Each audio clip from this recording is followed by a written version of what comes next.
Hello and welcome to the Everything is Black and White podcast. I'm Andrew Musgrove, joined by John Gibson, and we're bringing you an additional episode with me and John this week. And it's Let's Talk about Alexander Isak, Newcastle United's goal scorer, Newcastle United's arguably best player on the pitch when he is fit and firing. Thankfully, recently he's been doing just that. 4 in his last 4 games for Newcastle United, and we're excited to see what the rest of the season holds for Alexander Isak. John, welcome back to the podcast. How are you keeping? Are you well? I'm good. I'm very positive when we're talking about great Newcastle United players, and we're on the verge of getting back to Newcastle United being in action again.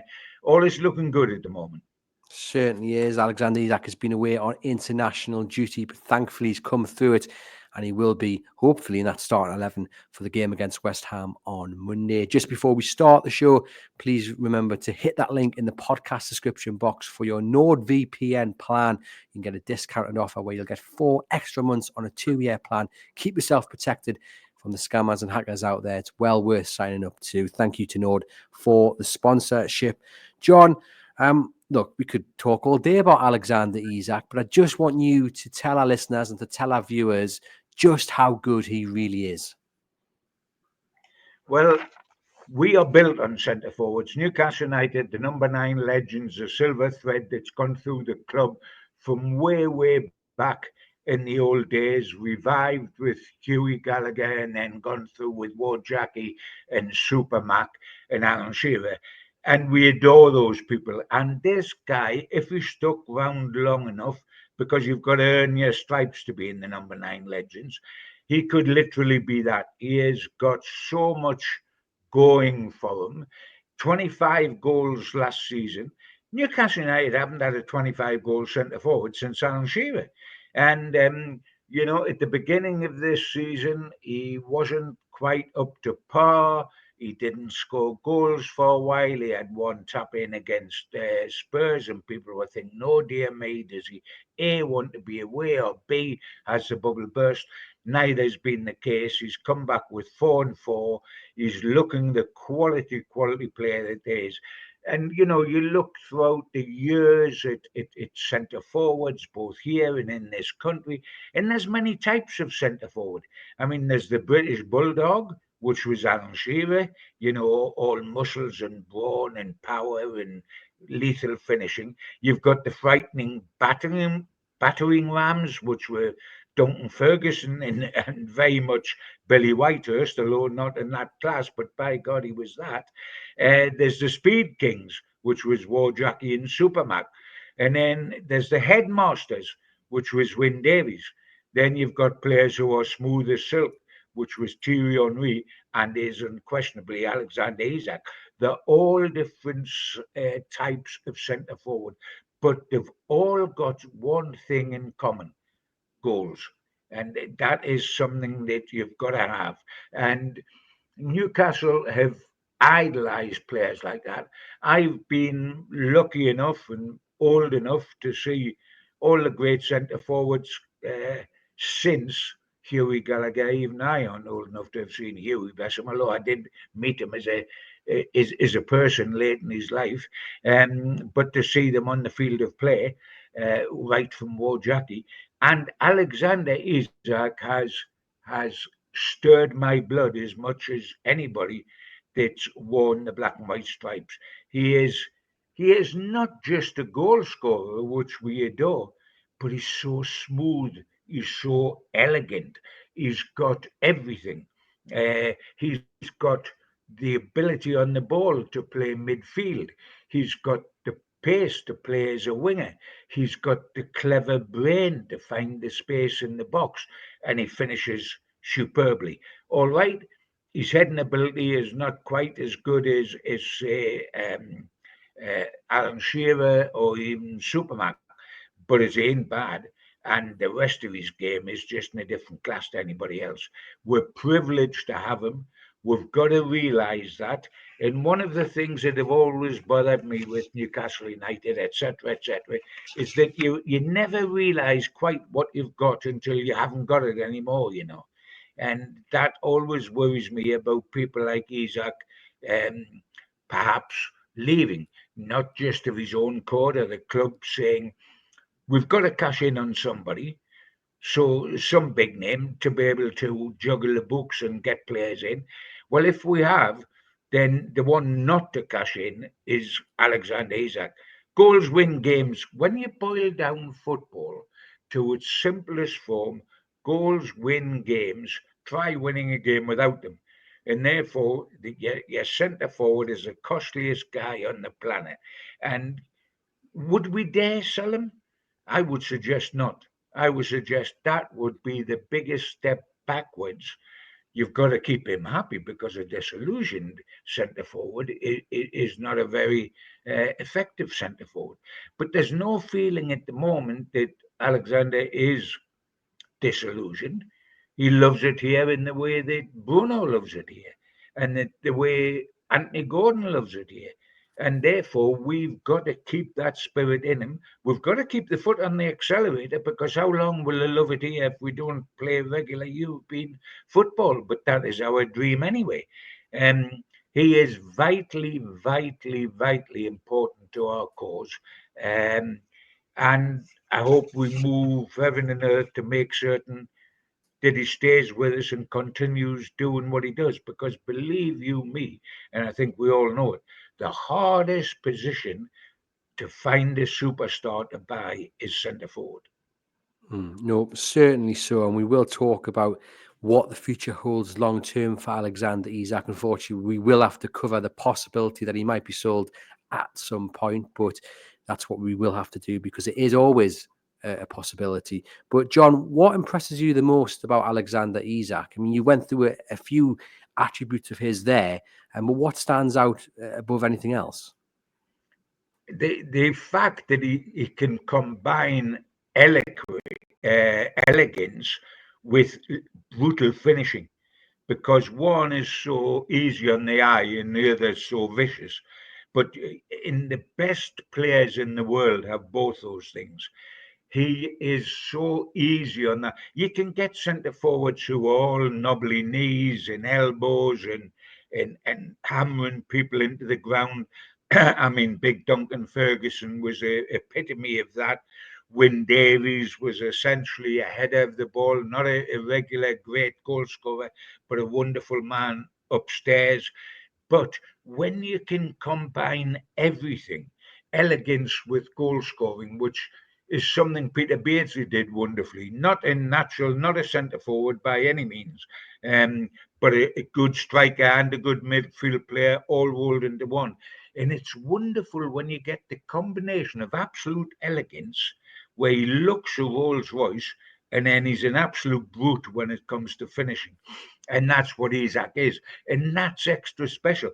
And we are privileged to have that. And what we've got to expect is that other clubs who are more down the road to being regular champions or European Champions League um, contenders are going to covet a centre forward like him. We've got to appreciate him and hold on to him because he is very difficult to find. Let's put it this way: if he left tomorrow, I don't know where Newcastle would go to find somebody as good as him at the sort of price Newcastle could afford to pay because we got him for about 60 million. What's he worth now? Three figures without a shadow of doubt. Yeah, might be even worth double the 60 million Newcastle United paid for him. And that's exactly Absolutely, the absolutely. kind of price I would be starting at should Arsenal come knocking anytime soon. He's contracted until 2028, so Newcastle United aren't really under any pressure in terms of the length of that deal. There's been plenty of speculation about a new contract and a talk stall, but the reality is that Newcastle are in quite a strong position. They've got time on their side for now, and they are quite relaxed when it comes to his long-term future. Like I say, if any teams do come knocking, you can start the bidding for me at least, I'd say 150 million if Arsenal want him. Let's see how serious you are. But I think you are right, John, in terms of replacing Alexander Isak or replacing someone like a Bruno or even an Anthony Gordon. It's probably a lot harder to replace someone like Alexander Isak. As much as I think Anthony Gordon's probably the best player when on form in that Newcastle United side in terms of goals and scoring them and, being clinical in front of goal, it is a lot harder to replace a centre forward than it is a winger or a centre midfielder. Without a shadow of doubt, the Blue-Eyed Boys are the centre forwards. They are the goal scorers, which is the epitome of what the game is all about, and they take the biggest buck. And that's why this club's built on number 9 legends. That's why we have number 9 legends instead of number 7 legends or number 11 legends or midfield legends. We are about number 9s, and it's because of what they bring, the excitement, the phrase bringing goals to Newcastle. That's what it's about, and that is your centre forward.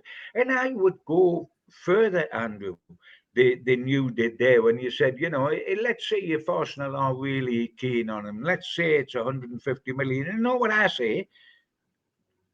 Bugger off. It's not anything.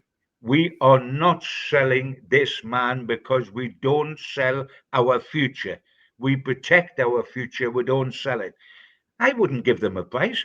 I would say, look, the door's over there, shut it on your way out.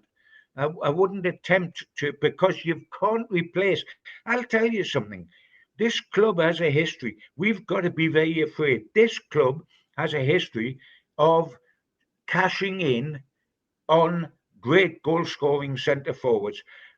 Hughie Gallagher, the start of the modern day, if you can call 1927 modern day, it's nearly 100 years ago, but selling our first wonder centre forward, the last time we won the Champions of England, crowned Champions of England, 1927, he was the top goal scorer and the captain.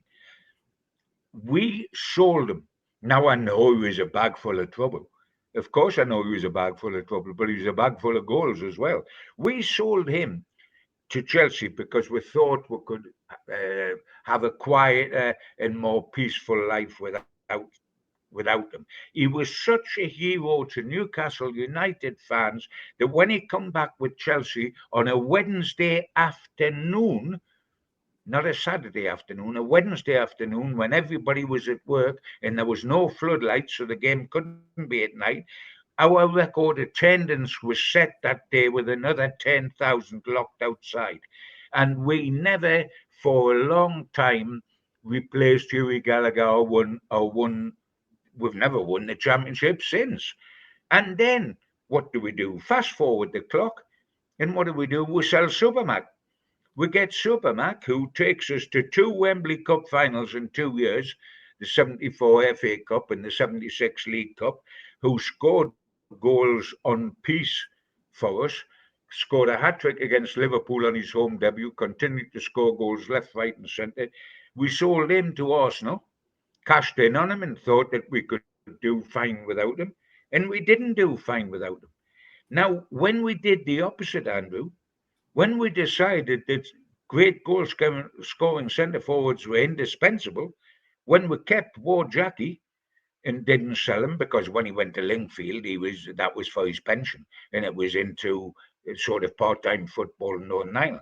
And Shearer, who finished his career, when we kept Ward Jackie and Shearer instead of selling them, what happened? They're the 2 greatest goal scorers in our history. Official, top of the pile. That's what happens. There's always an exception, and I want to jump in and point it out before our dear listeners point it out. There's always an exception to every rule, and we did it once. We had a great goal scorer, Andy Cole, who scored 40-odd goals in a season, no penalties, no free kicks, which was absolutely stupendous.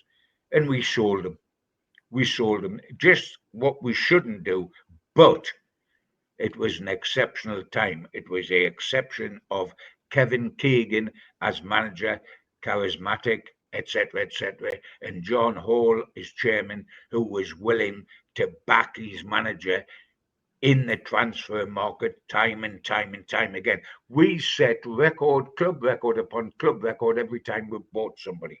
Now, Andy Cole was a massive risk. And if you remember, Kevin Keegan stood on the steps outside St. James's Park and said to the fans, trust me, just trust me. I will get the right man for you. Now, Andy Cole went on and scored a pile of goals at Manchester United and become an absolute legend there and continued scoring goals.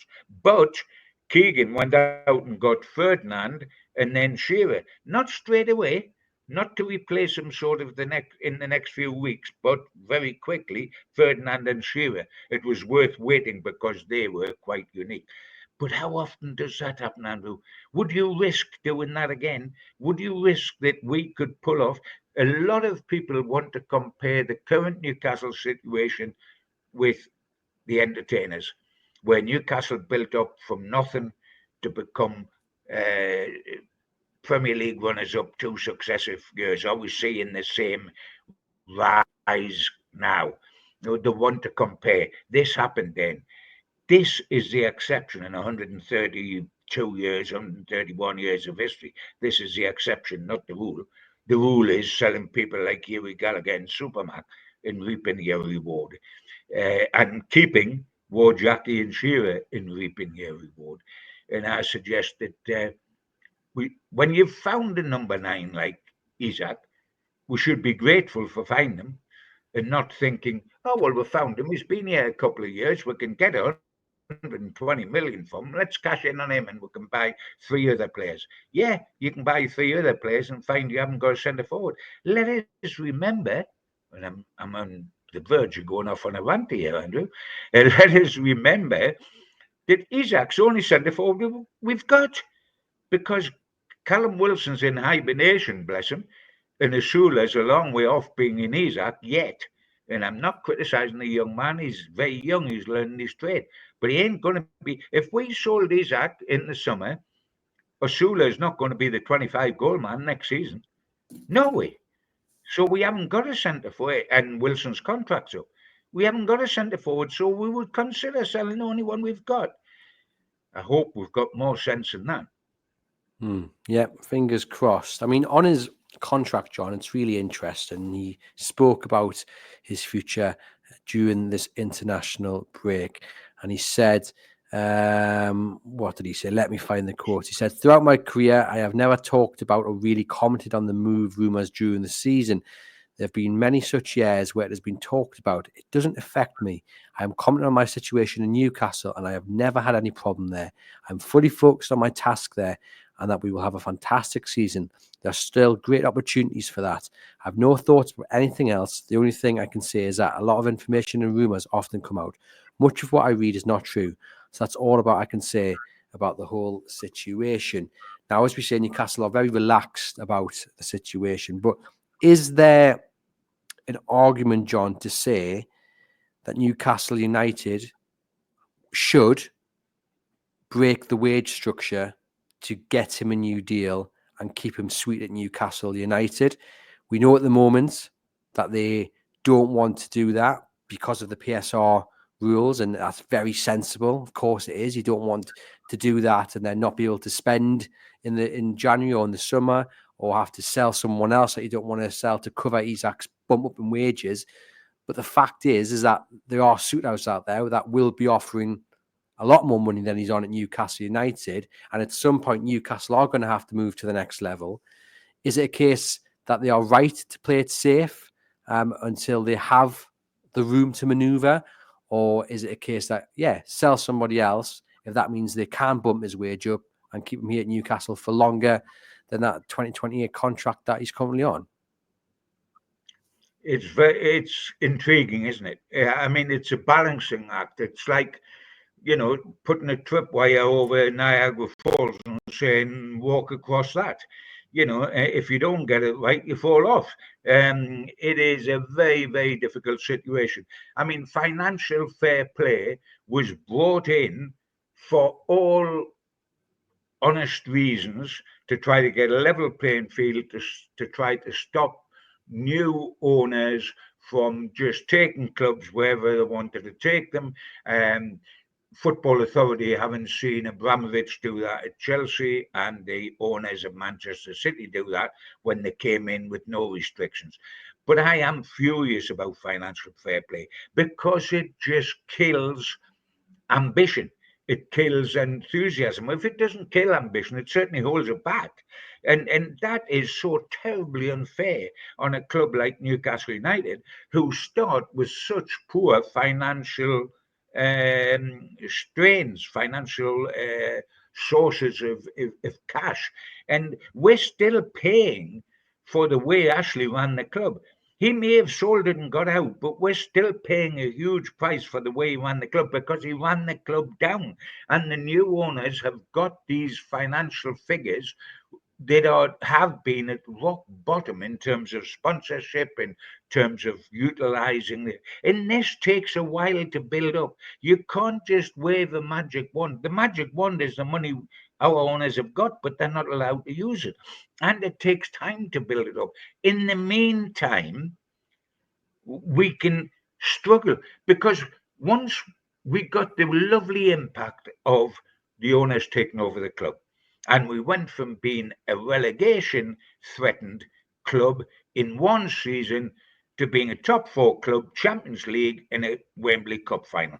That was wonderful, but it was unsustainable over the long period unless we were allowed to continue to build this club. We are not, by the laws of football, unfair laws of football, allowed to do that. It's an absolute disgrace that we can't go out and buy players to bed this club into what we want it to be.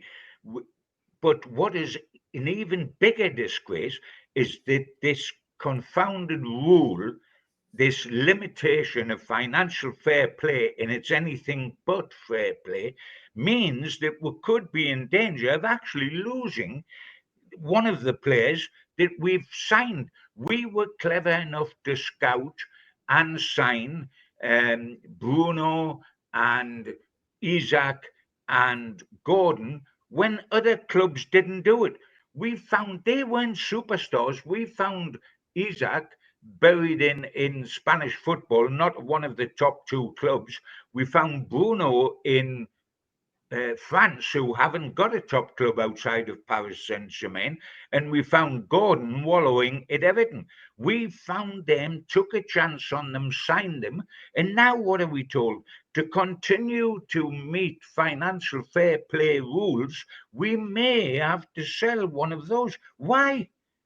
I mean, it's double jeopardy. We are getting done twice. We cannot buy new players to keep these people here and build the club even bigger towards where we want to be, because rules don't allow. But we're also told that the people we have bought, we might have to sell one of them. It's an absolute disgrace that wasn't faced by Chelsea when they were, that wasn't faced by Manchester City.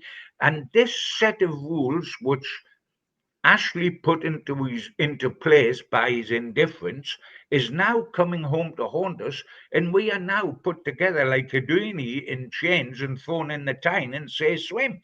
You can't do it. It is so unfair, and I'm so passionate about it. It is absolutely untrue. In the meantime, these three boys we've talked about are looking at Newcastle United and saying, our careers are short. We want to play in the Champions League and we want to win cups, one of the domestic cups. If Newcastle United don't do it, might we have to leave to do that? And you can't blame them. They're not even Geordies. There's a Scouser, there's a Brazilian, and there's a Swede. And they will want to win things. And yes, they're happy here. Bruno said he's happy here. Gordon's just signed a new contract and says how happy he is here. Isak, the quotes you just read out, Andrew says he's happy here. And I believe them all. I think we have a very special club here with a very special manager and camaraderie within the club, and fans second to none who let these people know how much they're loved. And so they are happy here. But can we keep them happy if we keep falling just short in seventh place or in sixth place and don't win a domestic cup? Can we keep them happy? But we're not allowed to live or die by our own cleverness, because we were clever to buy these guys, but we can't buy some more. I mean, we're tappy-lappying around saying, can we afford an outside right? When in an ordinary world, we'd go and buy an outside right, a centre half, a goalkeeper, and a centre forward. It is absolutely a disgrace. But boiling it all down, Isak, which is what we're talking about on this, you keep him. Because I ask you to go and buy a centre forward at the price we got Isak at, 60 million, who will guarantee what Isak has brought to us. And by the way, if you find one, but you've sold Isak, we haven't taken any steps forward. We've just managed to stay where we are.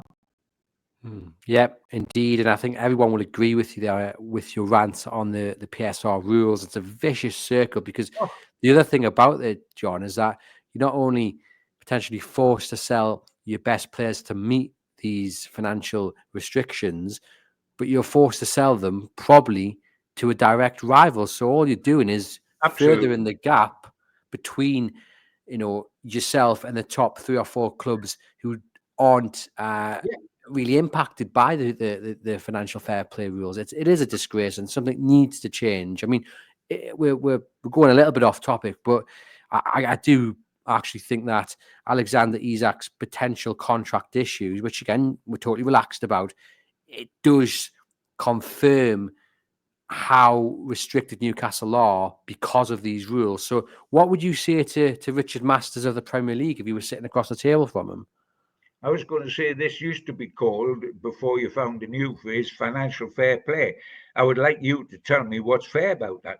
And I would like you to tell me why Newcastle United can't sign new potential superstars, why Newcastle United are at risk of losing the superstars they've already signed, and why Newcastle United can't pay their goal-scoring centre forward the sort of money that Arsenal would offer them. So it isn't impossible money. It should be allowed to do so. And do you know anywhere else, any other business that says, I'm sorry, you can't give that rise to your employee because it's too much? If you can afford it, you should be allowed to pay it. And if Newcastle United, in the long term, are to keep Alexander Isak in the way that we kept Shearer and the way we kept Jackie Milburn, and I know the wages were very different in Jackie's day, but if we are to keep this guy, we are going to have to break the current wage structure to do it. And we're going to, but we're also, and it's not just a matter of breaking it to keep Isak, it's a matter of breaking it to bring in the sort of quality signings we need to build this club. Because on the restrictions of the current wages, we've got to keep looking for 60 million centre forwards and 40 million midfielders and etc. And pay the appropriate wages of that. And you're not going to be able to do that. You've got to move into the next bracket of signings. I mean, Declan Rice, 100 million for a defensive midfielder, wonderful player, but that's what Arsenal paid. And that was okay for them, but it's not okay for us. Why not? It is so wrong. We should not be in what people haven't talked about. They've all talked about we can't sign the new players to take us to the next level. But what we're also being told is that we can't necessarily hold on to the ones we've got. We might have to sell one of them and take a massive step backwards to be able to move forward. Well, how's that progression? How is that progressing? It's all right to sell Almiron or Wilson or Trippier. You can do that and still move forward. But if you sell Bruno or Gordon or Isak, you're not moving forward, you're moving backwards. Yeah, indeed. And everyone will have their view on financial fair play and the PSR rules. Do let us know in the comments your thoughts on it. Just a final word on the contract talk about Alexander Isak's future. It was a bit of a distraction, I think, at the start of the season. Now, he was out of form. He'd only scored 1 goal. Then he picked up an injury and he was out for a month. And what I really liked about Eddie Howe's response is that he kind of laid down a challenge to Alexander Isak, where he kind of said, look, if they want new deals, they have to be performing on the pitch. And it was really interesting to see how Alexander Isak has reacted to that, because since that kind of challenge that was thrown down by Eddie Howe, Isak looks like he's back to his best. He's hitting the back of the net, as we said, 4 and 4. But there's other things as well. I mean, there was a chance he had against Nottingham Forest when Willock put the ball into the box and Isak volleyed it wide, and it should have been his second of the game. But actually, the build up to that chance, the ball was put down the right. Newcastle hit on the counter, and Isak was running towards it. Corner of his eye, he spots Joe Willock, and instead of going for the ball, he backs off and runs into the box. And you go back to 5-6 weeks ago when Isak had come back from that injury and he wasn't looking himself. He would have gone for that ball, despite it being wrong for the team and wrong for him. But now he's back, he's focused, he's actually thinking a little bit more, and he's happy. And it's just little things like that which I've noticed. And you do think he's back to his best. But more importantly, he heard Eddie Howe and said, right, if that's what the boss is saying, I'm going to show him. And, long may it continue. Yeah, absolutely. But just think about this, mate. If he gets anywhere near 25 goals a season, like say 20, then he goes into the boss and says, that challenge you give me, that if I wanted a new contract, I better start scoring goals. Well, by the way, I've just put my goals on the table. Are you going to put a contract on the table? So Newcastle are going to have to face this problem if he's successful, aren't they? But they know they're going to have to face this problem in any case. And it is a horrible problem to face, because the truth is there's no answer to the financial fair play thing apart from ripping it up, admitting they've got it wrong, and let clubs get on with it. And it's about time that happened, because boy, oh boy, are we suffering in the meantime. Yeah, indeed. And we will wait and see. But I guess he'll have to be somewhere kind of meet in the middle. If he does get the goals, then he'll need to be rewarded. But the club have shown that they do reward players for fine seasons, and we saw that with Joe Linton and Anthony Gordon. So I think the biggest thing, Andrew, for me, mate, the biggest thing for me is, yes, we know that Isak said all the wonderful things about how happy he is. Yes, we know that Eddie Howe adores him, and the club realise how important he is, because they try to give him a second new contract, haven't already given him a new contract. So we know, as we sit here today, both parties are in agreement that they love each other. The point is, how long can that continue without a breakthrough, if you like, in terms of Newcastle winning something, or financial fair play being restructured, etc., etc. And but what I am stressing is that under no circumstances must Newcastle United be tempted to thinking, if we get 120 million for Isak, we can buy an outside right, a centre half, Trafford and Gay and whoever the outside right is, Elanga or the Brentford boy, and therefore we've got three good players in place of one. Excuse me, you haven't got a centre forward. You haven't got a goal scoring centre forward. So I'm saying to Newcastle, we are with you. We understand how difficult it is, and we really, really do understand. But please, that's the one temptation that must be resisted, because history tells you you don't replace great goal scorers. Did Newcastle replace Hughie Gallagher? Did Newcastle replace Supermac? No. If you're lucky enough to have a great centre forward inside your dressing room, don't open the door and let him walk out and say thanks very much and rub your hands because you've got a bank statement which has got 120 million on. Because I tell you what, in the next 2 years, that money will disappear and your team will have disappeared as well. Hang on to your crown jewels. Indeed, indeed. I just want to finish, John, by asking you a question which is asked quite often about Alexander Isak, and it's whether he's better than Erling Haaland. Well, I only laugh because he's the goal machine. Again, your famous expression, because you have a little bit of fun with me about me not liking stats, so you throw stats at me. If you throw stats at the Erling Haaland situation, he isn't better, because Erling Haaland scores more goals than anybody. And I mean anybody in the world, not in this country. So from that point of view, but Erling Haaland is one-dimensional.